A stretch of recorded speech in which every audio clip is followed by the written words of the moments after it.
کو بڑھایا جاتا ہے. ویسے تو گویا ادب میں یہ 4 ہی میں گنتی آتا ہے اور اس کے مقام جو ہے وہ کہتے ہیں 4 ہیں، جس میں توبہ ہے، پھر ترک ہے، پھر توکل ہے اور پھر تقویٰ ہے.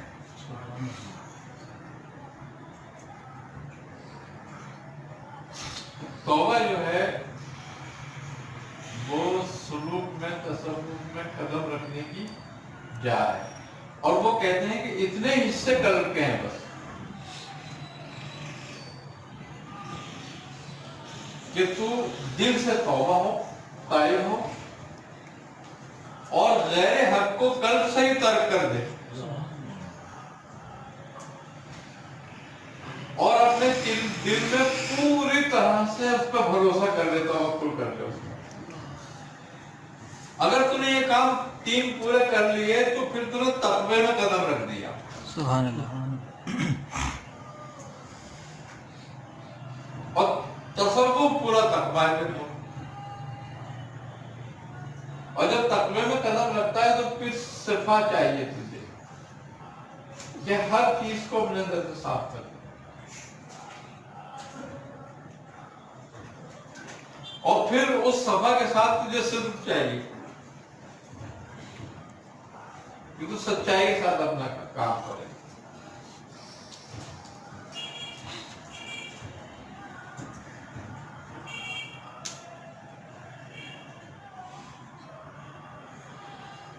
آئی نا مجھے پر. تو اب اصل بات کیا ہوگی کہ پہلے نمبر پر توبہ.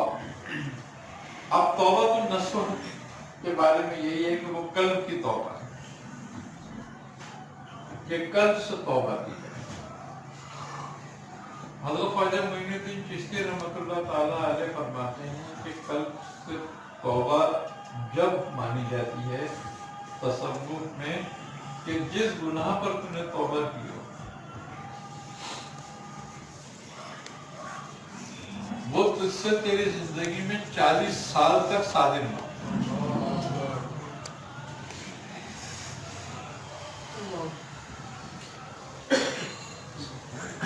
تو تیری توبہ ہے، پھر توبہ تو نصوح میں داخل ہوگا. اگر ایسا نہیں ہے ابھی تیری توبہ بھی نہیں ہوئی تو تصوف کہاں ہوگا. اب جب تیری توبہ ہو گئی تو پھر اب تجھ پہ ترک لازم ہو گیا. اب ترک کی ابتدا کیا ہے؟ ترک کی ابتدا یہ ہے کہ آدمی گناہ اور ثواب کے کانسیپٹ کو اپنے اندر سے نکال دے.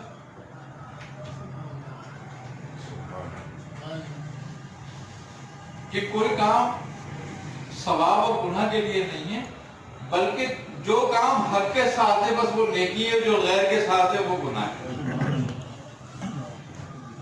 جو کچھ تو نے غیر کے لیے کیا وہ گناہ کیا، جو حق کے ساتھ کیا وہ نیکی حق کے ساتھ. تو نیکی اور گناہ کو اس معیار پہ لیا.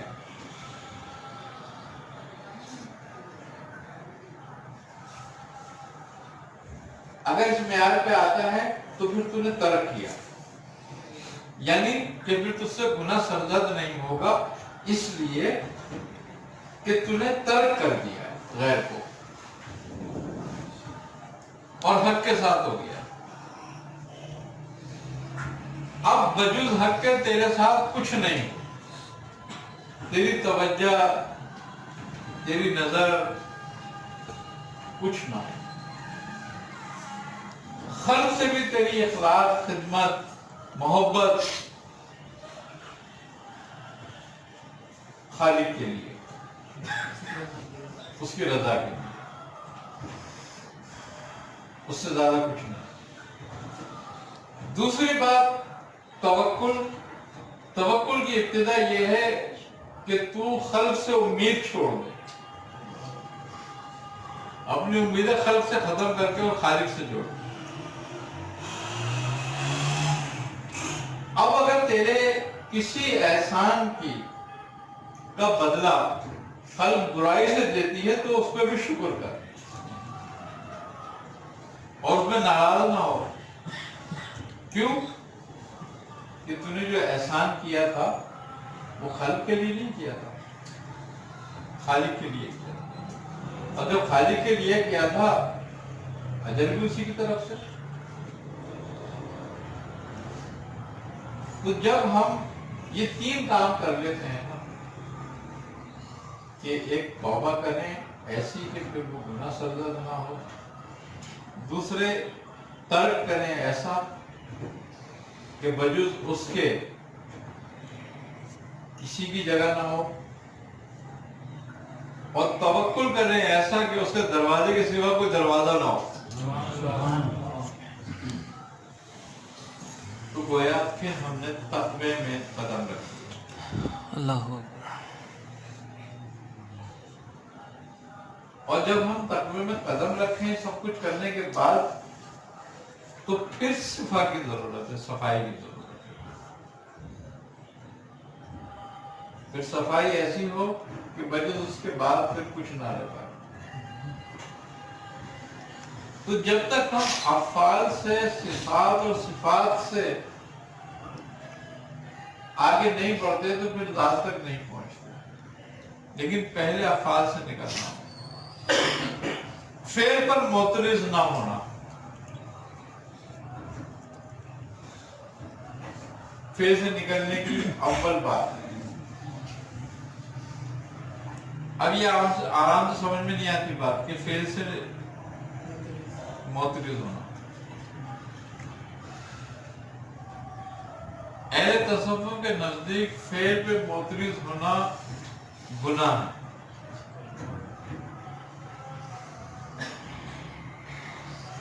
یعنی کہ یہ اس کی کم علمی کی یا کم ہمتی کی نشانی ہے، اور کم ہمت کبھی تصوف میں قدم رکھ نہیں سکتا۔ تو وہ کہتے ہیں جو تجھ پہ مشکل آئے،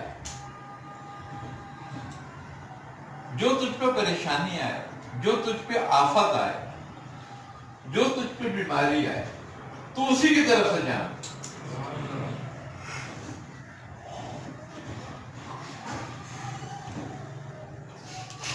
اور اس پر اعتراض نہ کر، اس پہ شکوہ نہ کر۔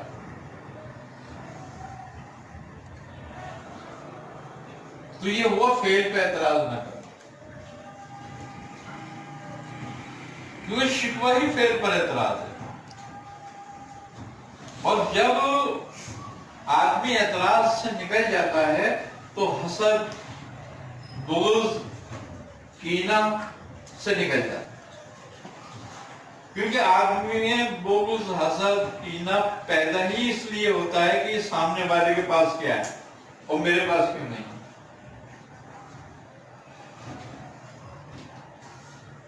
سامنے والے کے پاس تو دنیا ہے، رب تھوڑی ہے۔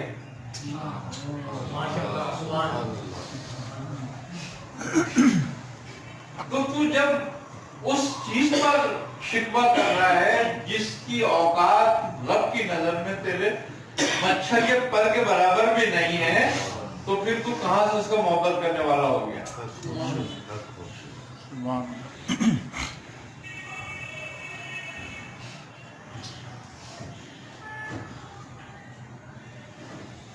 تو جب یہ صفت پیدا ہو جائے بندے میں کہ اس کو اس بات سے کوئی غرض نہ رہے کہ کون کتنا اوپر چلا گیا اور کون کتنا نیچے چلا گیا، بس اس کو اس بات سے غرض ہے وہ کہ رب کے قریب کون کتنا ہو گیا۔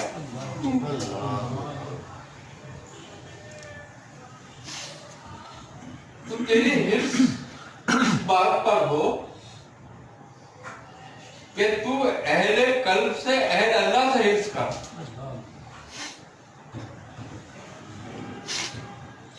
کہ یہ رب کے قریب ہوئے، میں بھی رب کے قریب ہو جاؤں ان کے ساتھ، اور اس میں حریص ہو جاؤں. تو اللہ کو وہ حرص پسند ہے. جب یہ حرص پیدا ہو جاتی ہے، رب کو پانے کی حرص پیدا ہو جاتی ہے، تو دنیا اپنے آپ، دنیا کی آگ جو ٹھنڈی ہو جاتی ہے.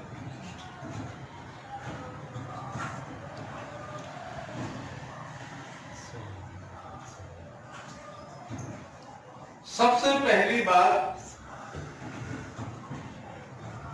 جو ہمارے اندر ایک آگ ہے، اس کو ٹھنڈا کرنا. اللہ تبارک و تعالیٰ نے حضرت ابراہیم علیہ السلام کے لیے فرمایا کہ یا نارو کونی بردن و سلام علی ابراہیم، یہ آگ ٹھنڈی ہو جائے. کلنا یا نارو، یہ آگ ٹھنڈی ہو جائے. اور ٹھنڈی کتنی ہو جائے کہ سلامتی ہو جائے.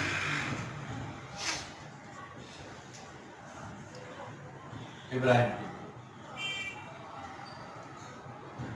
تو جو ہمارے اندر ایک شہوت کی آگ ہے، ہر چیز کو پانے کی جستجو ہے، اس کی آگ ہے، لالچ کی، حرص کی آگ ہے، جب تک یہ ٹھنڈی نہیں ہو جاتی، جب تک سلامتی نہیں ہوتی.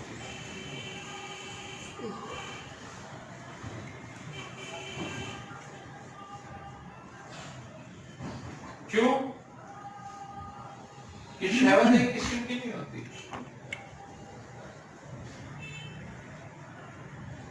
عزت پانے کی، دولت پانے کی، شہرت پانے کی، اچھے سے اچھا کھانے کی، اچھے سے اچھا پہننے کی، زیادہ دولت مند ہو جانے کی، زیادہ مال و اسباب پیدا کر لینے کی، یہ ساری شہوتیں ہیں.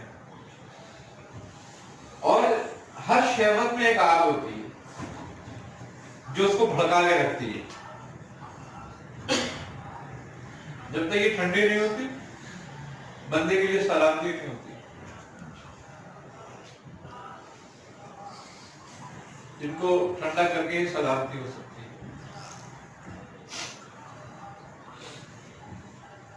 اور جو اس میں پھنسا رہے،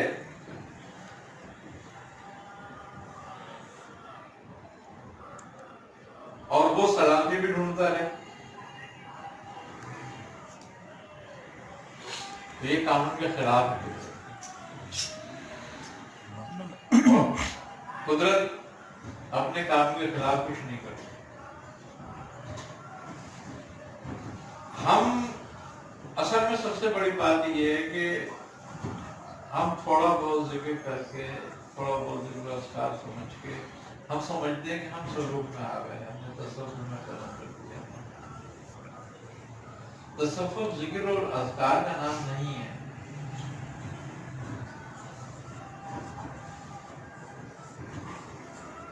تصوف تو اپنی اندرونی حالت کو بدلنے کا نام ہے. سبحان اللہ. یعنی کہ ایک ایسا مارکا ہے یہ کہ ایک آگ کا دریا ہے اور ڈوب کے جانا ہے.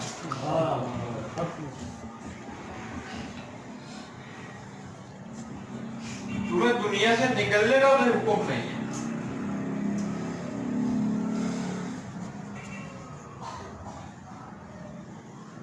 خوبی کی بات یہ ہے، تمہیں دنیا سے نکلنے کا بھی حکم نہیں ہے، اور دنیا میں رہنے کا بھی حکم نہیں ہے. اس کا مطلب یہ ہو گیا کہ دنیا میں تو ایسے رہے جیسے زمین پہ قبرستان ہے. کہ وہ دنیا میں تو رہ رہے ہیں، لیکن دنیا ان کے پاس نہیں ہے.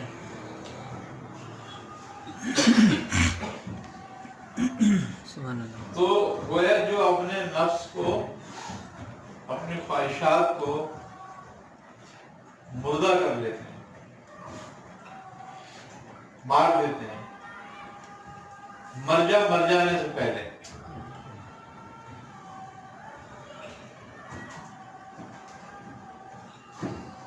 موت قبل و موت،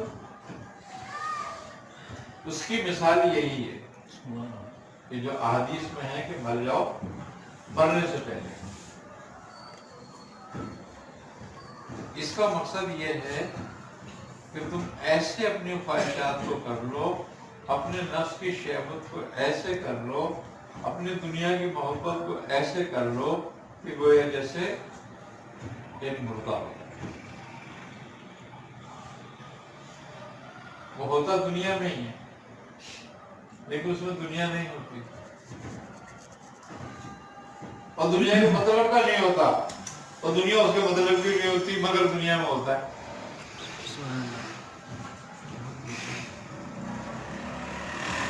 حضرت سرور عالم صلی اللہ علیہ وسلم حضرت ابو بکر صدیق رضی اللہ تعالیٰ عنہ کے لیے فرماتے ہیں کہ اگر کسی نے زمین پہ چلتا ہوا مردہ دیکھنا ہے تو ابو بکر کو دیکھو. اللہ اکبر.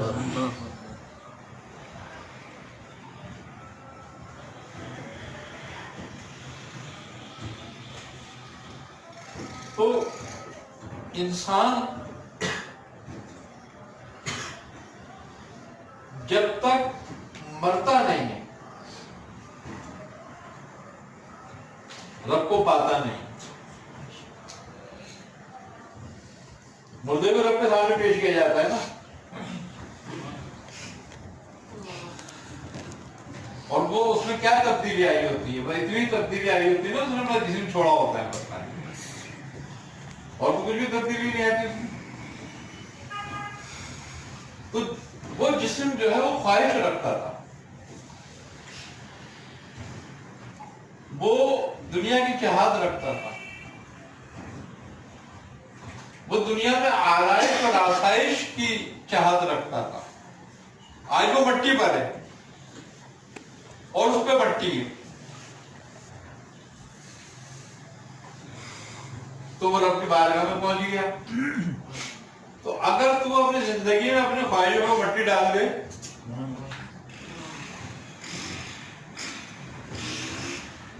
تو گیا تو اپنے رب کی بارگاہ میں پہنچ جائے گا. سبحان اللہ سبحان اللہ. لیکن تیرے ارادے سے مٹی ڈالنے کا فائدہ یہ ہوگا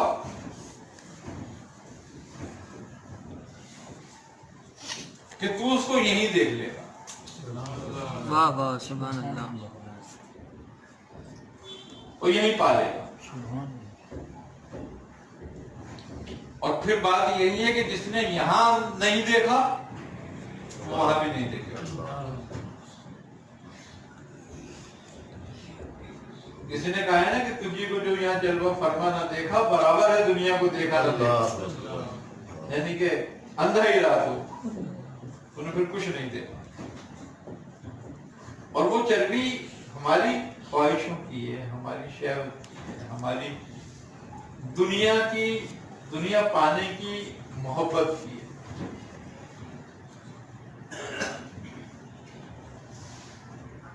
یہ ہے کہ بندے کی خواہش ہے، بندہ چاہتا ہے کہ کچھ کرے، مگر اللہ بھی چاہتا ہے کچھ. ہوتا کیا ہے؟ اللہ چاہتا ہے تو پھر بندہ اسی کی چاہت میں کیوں نہ چاہ لے؟ جب ہونا آخر بھی وہی ہے پھر وہ اپنی قوت سے کرتا ہے، اور اگر تو اپنی قوتوں کے حوالے کر دے گا جو تعین پڑھ لے تو پھر وہ تجھے اختیار دے دیتا تو بتا آپ کو کیا چاہتا ہے.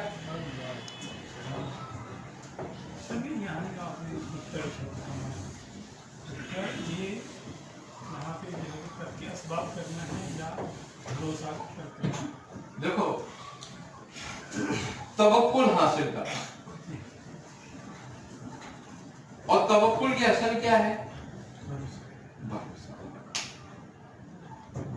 مقصد کی بات یہ ہے کہ میں ناتما چیز پہ بھروسہ کر رہا ہوں لیکن طاقتور میں نہیں کر رہا. دنیا کی کون سی چیز کو استحکام ہے؟ تو پھر مستحکم میں کیوں نہیں کر رہا ہے بھروسہ؟ قلب کی سختی.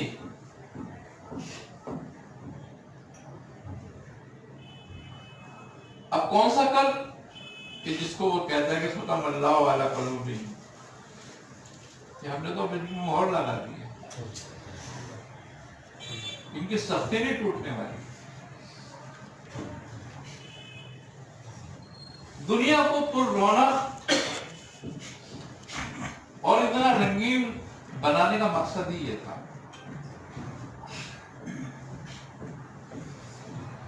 کہ جو تو نے وعدہ کیا ہے اس سے، وہ وعدہ کیا تھا ایک بے کیف جہاں میں، ایک بے لذت بے کیف جہاں تھا، وہاں تو نے اقرار کر لیا تھا، کیونکہ اس کے سوا کوئی نظر ہی نہ آیا تجھے، تو نے اقرار کر لیا کہ ہاں۔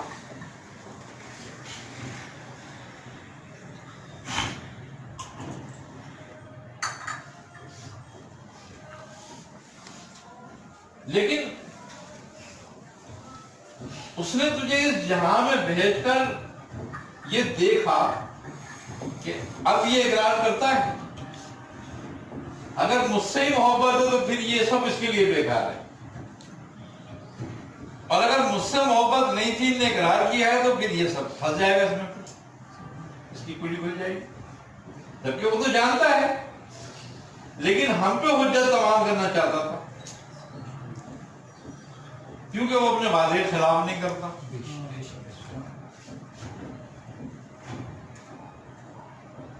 اچھا، یہ نہیں کہ اس جہاں میں بھیج کر تم نے چھوڑ دیا پھر خالی، ایسا نہیں کرا، بلکہ ساتھ میں ہدایت بھی بھیجتا رہا کہ تم نے مجھ سے یہ وعدہ کیا تھا، یاد رکھو اس کو، اور اپنے وعدے پہ قائم رہنا،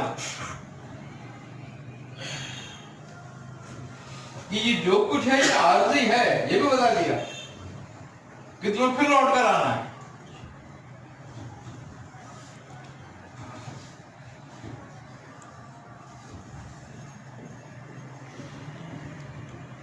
جس نے وہاں انکار کیا نا، وہ یہاں بھی انکار میں، اب اس نے اس کو کہہ دیا کہ یہ ہمیشہ کے لیے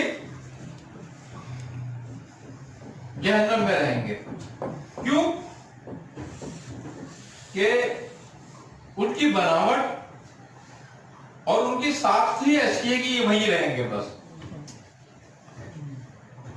ان کے اقرار کا کوئی راستہ نہیں ہوگا، ان کے اقرار کا کوئی راستہ نہیں، اس لیے کہ اس نے تمہیں یہاں دکھا دیا دو جہاں بنا کر، دنیا میں دو جہاں بنا دیے اس نے، اور تمہاری آنکھوں کے سامنے دونوں جہاں رکھ دیے، اور یہ بھی بتا دیا کہ کس جہاں کی مخلوق کہاں زندہ رہتی ہے، اس کے لیے کون سی چیز جنت ہے، کون سی جہنم ہے۔ ایسا سمجھو بات، خوبی کی بات یہ کہ پانی کی مخلوق تمہارے سامنے ایک جہاں ہے پورا پانی میں، اور ایک خشکی پہ پورا جہاں ہے، تو خشکی کی مخلوق کیا پانی میں زندہ رہتی ہے، اور پانی کی مخلوق کیا خشکی میں زندہ رہتی ہے، تو اس کے لیے پانی کی مخلوق کے لیے پانی ہی جنت ہے، اور خشکی کے مخلوق کے لیے خشکی ہی جنت ہے، تو جن کی ساخت ہی ایسی ہے کہ خشکی پہ رہیں گے، اور ان کی ساخت ہی ایسی ہے کہ وہ پانی میں رہیں گے، کیونکہ اس نے بنایا ہی ان کو اس کے لیے، تو ایسے ہی جہنمی اور جنتی ہیں کہ ان کی ساخت ہی ایسی ہے کہ وہ وہاں رہیں گے۔ اچھا، اب کچھ لوگ ایسے ہوں گے جو درمیان کے ہوں گے،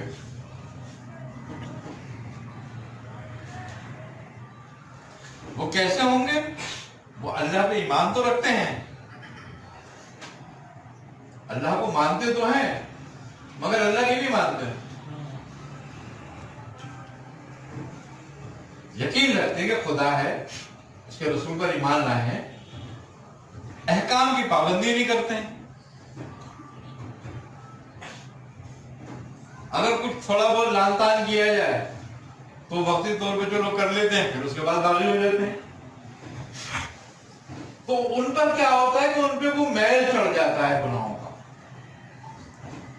نافرمانی کا، اللہ تو ان کو کچھ عرصے وہاں رکھا جائے گا تاکہ اس میل کو کاٹ دیا جائے، اس میں سے ان کو ڈرائی کلین کر کے پھر دوبارہ جنت میں بھیج دیا جائے گا۔